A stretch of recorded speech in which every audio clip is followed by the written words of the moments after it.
25.000 денари по хектар субвенции за оризопроизводителите до 5 хектари површини и 30.000 денари за оние до 50 хектари ќе добиваат оризопроизводителите кои нема да можат да обезбедат сертифициран семенски материјал.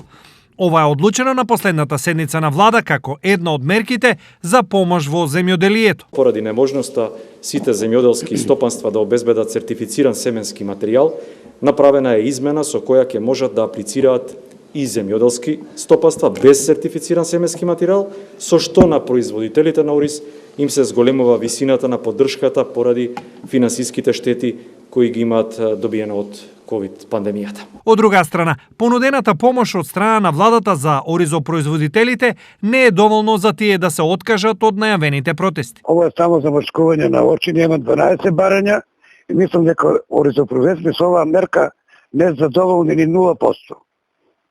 Така да ово е едно замршкување на очи и едно затише пред бура. Тоа значи следното, дека ние од понеделник натамо ќе се ги земеме на судбината во своји раци. Мора да искочиме и на владата да ја кажеме дека не може да се игра со судбината на оризопроизводителите. Околу 1000 оризопроизводители од источниот регион бараат итно покачување на откупната цена на оризовата арпа и гарантирани најмалку 25 денари за килограм. За после празниците, тие најавија и масовни протести и блокади на патиштата.